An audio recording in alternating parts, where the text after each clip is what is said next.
Alors la population de Gaza augmenterait, c'est la citation. Pourquoi cette affirmation est-elle au moins trompeuse ou au pire carrément mensongère? La rédaction de 20 minutes a interrogé Jules Torres suite à sa prise de position et voici comment il la justifie.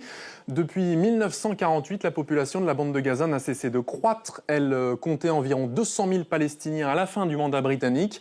Elle dépasse aujourd'hui les 2,3 millions selon les estimations de l'ONU.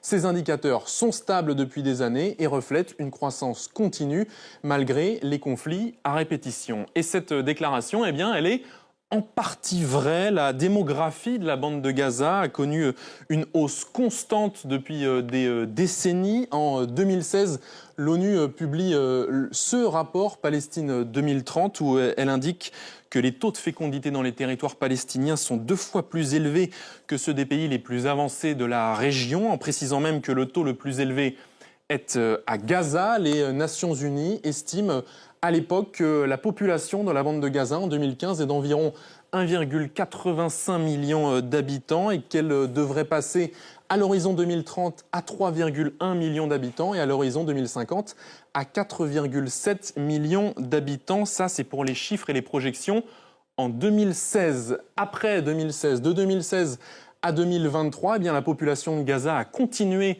à augmenter pour atteindre environ 2,1 millions d'habitants. Voilà donc les chiffres sur lesquels s'appuie le chroniqueur pour assurer que la population à Gaza augmente de manière continue. Mais omission ou désinformation, la donne a évidemment changé depuis le 7 octobre 2023.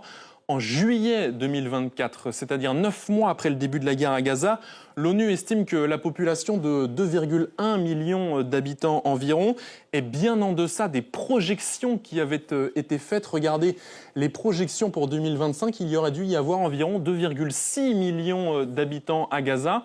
Il y a donc un ralentissement de l'augmentation de la population.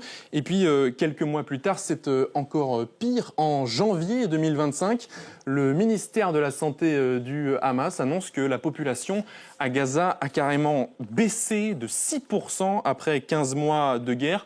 Le ministre de la Santé du Hamas, une source considérée comme fiable par l'ONU et par certaines ONG qui considèrent même que parfois les chiffres du ministère palestinien sont sous-estimés par rapport à la réalité. La population de Gaza n'a donc pas augmenté depuis le début de la guerre et pourtant c'est une affirmation qu'on retrouve souvent sur les réseaux sociaux. Oui, ce n'est pas la première fois qu'on l'entend. Exemple déjà en décembre 2024 avec 7 internautes connus pour défendre sur les réseaux sociaux la politique du gouvernement israélien. Selon cet internaute, eh bien, la CIA, vous allez le voir sur cet arrêt sur image que je vous ai fait, annonce que la population à Gaza a augmenté d'environ 2% depuis le 7 octobre. Il cite des données de la CIA qui s'appuient elles-mêmes sur des données du Bureau du recensement des États-Unis. Le problème, eh bien, c'est qu'il ne cite pas des chiffres actuels, mais une projection de croissance antérieure à octobre 2023. Ces projections se basent sur un recensement réalisé, vous allez le voir, en 2017. Ces chiffres ne sont donc plus pertinents pour parler de la situation actuelle à Gaza, mais ils peuvent servir à alimenter par des fake news un discours politique.